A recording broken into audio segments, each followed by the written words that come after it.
Assalamualaikum warahmatullahi wabarakatuh. Balik lagi bareng gue Rashid Behaki. Kali ini gue mau review film terbaru dari Jepang. Judulnya adalah Look Back. Ini adalah film anime yang baru banget tayang 31 Juli kemarin. Ini gue yakin gak akan panjang gitu ya usianya, karena emang filmnya lagi bagus-bagus juga yang lain. Ada film lokal, film Indonesia, The Heartbreak Motel, terus juga ada Sekawan Limo, terus juga ada Deadpool and Wolverine, belum ke depan gitu yang masih banyak film bagus lainnya gitu. Jadi buruan banget nonton sekarang kalau mau nonton Look Back ini. Disutradarai oleh Kiyotaka Oshiyama. Dia adalah orang di balik Studio Durian yang banyak bikin anime pastinya. Salah satunya itu Chainsaw Man. Yang Look Back ini terinspirasi atau diadaptasi dari one shot mangganya karya Tatsuki Fujimoto. Judulnya Look Back juga. Dibikin tahun 2021 one shot mangganya gitu ya. 140 halaman dan saat itu langsung dapat sambutan yang sangat baik dan bagus dari para pembaca. Di hari keduanya itu kalau gue baca udah dibaca sampai 4 juta kopi, bukan 4 juta kopi, 4 juta gitu yang baca, dan sampai 80.000 kopi kalau nggak salah di minggu pertama, dan minggu kedua juga sama, kurang lebih sekitar segituan. Jadi emang ini terkenal, banyak banget yang bilang bagus, salah satunya Hideo Kojima yang menyarankan kita buat nonton juga gitu di bioskop-bioskop ketika ada filmnya tayang di bioskop gitu sih. Jadi penasaran lah. Cerita sendiri Look Back bercerita tentang seorang anak SD kelas 4, kira-kira 10 tahun ya, namanya Ayumu Fujino. Nah, Fujino ini dia orang yang sombong sebenarnya karena dia dipuji-puji atas karyanya komik 4 panel gitu ya yang disebarkan di sekolah. Suatu hari dia diminta gantian nih sama orang lain, yaitu Kiyomoto yang nggak pernah sekolah, yang misterius gitu, yang emang ternyata dia antisosial gitu ya, orangnya introvert banget, susah ngobrol sama orang lain. Terus karyanya terbit dan dibandingin tuh sama karya Fujino, dan orang-orang bilang, wah ini karyanya lebih bagus banget. Fujino gambarnya kalah. Terus dari situ dia kesel, akhirnya dia belajar lah tuh abis-abisan gitu ya, latihan tiap hari, gambar gitu di rumah, di kamarnya dia sendiri, gambar terus sampai bertahun-tahun, sampai kelas 6 SD.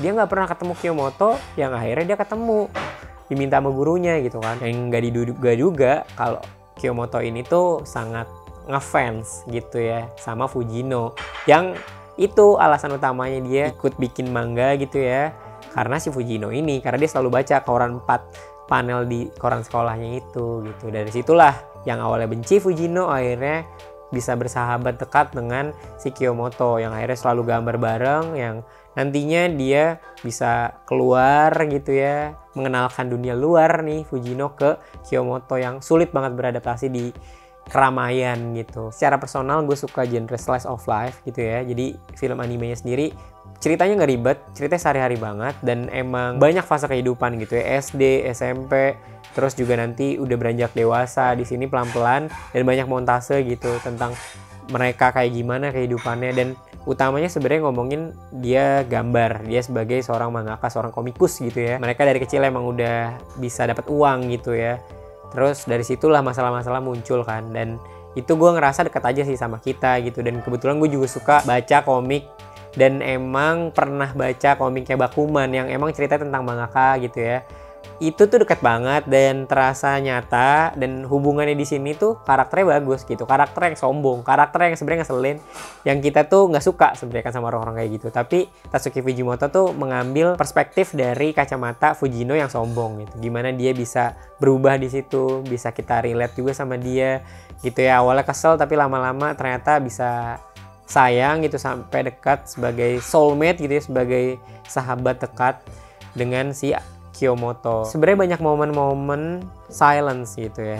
Nah disitulah masuk musik-musik yang scoringnya menurut gue sangat hidup banget gitu. Gue ngerasa ini nuansa Jepangnya terasa banget lah. Melodrama gitu dengan alunan si pianonya dan lain-lain. Itu yang buat gue jadinya makin terasa mood dari si film ini, si Look Back ini gitu sih. Jadi inget ini ya sebenarnya Makoto Shinkai sih sebenarnya, dia juga bikin film pendek kayak gitu kan. Tapi bukan dari one shot ya, bukan adaptasi, tapi bikin sendiri gitu. Garden of Words kan pendek tuh, 40 menitan. Selain musiknya, gue suka visualisasi dari karyanya si Fujino sama si Kyomoto gitu. Dia kan gambar. Nah, gambarnya ini divisualisasiin juga gitu ya, dijadiin anime juga, dan itu lucu nonton karyanya si Fujino dan Kyomoto sebagai anime juga gitu. Jadi itu yang membuat pengalaman bacanya itu berwarna gitu ya ketika nonton animenya, lebih hidup lagi karena karyanya mangganya itu dijadiin anime lah intinya. Kalau kurangnya menurut gue ini dengan durasi 50 menit itu ternyata emang harusnya bisa lebih pendek karena plotnya tuh simple banget. Masalah utamanya adalah ketika berpisah dengan Kyomoto gitu. Tapi menuju sana pengenalannya tuh emang panjang, dan juga ketika ada masalah itu jadinya cepet tuh lumayan di akhir-akhir. Kerasanya jadi panjang dan lama gitu. Banyak momen of silence dan juga kamera yang statis, jadinya emang harus nyaman nontonnya dan enak nontonnya gitu. Mungkin ini bukan buat semua orang gitu, buat orang-orang yang apa ya, yang pengen face-nya cepet gitu ya. Kalau sering nonton TikTok yang short form gitu ya, kayaknya nggak cocok karena emang banyak momen of silence dan satu gambar gitu dilamain durasinya. Kalau lebih enak 40 menit kali ya, atau emang ada ketentuan nih untuk masuk bioskop itu harus lebih dari 40 menit kan kalau nggak salah. Jadi ya dipaksain hanya 50 menitan itu sih, jadi kayaknya bisa lebih pack lagi, lebih padat lagi, dan lebih berasa lagi jadinya si emosinya gitu. Pergerakan kameranya tuh kadang mengganggu sih gitu. Kadang kenapa dia bergerak-gerak kemana-mana ya, termasuk yang emang dia freeform gitu loh, dia kemana-mana geraknya gitu.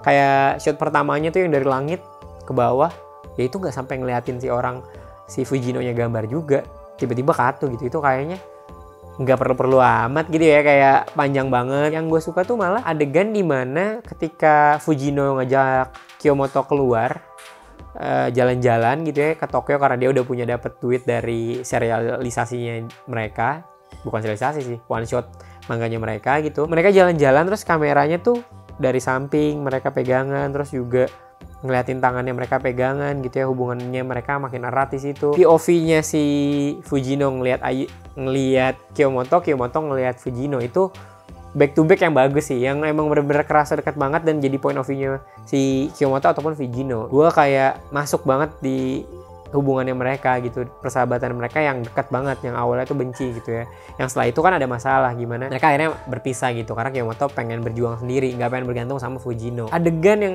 bagus banget ya pasti adegan kunci dimana semuanya berubah. Fujino dewasa dapat berita kabar ada pembunuhan di kampusnya Kyomoto.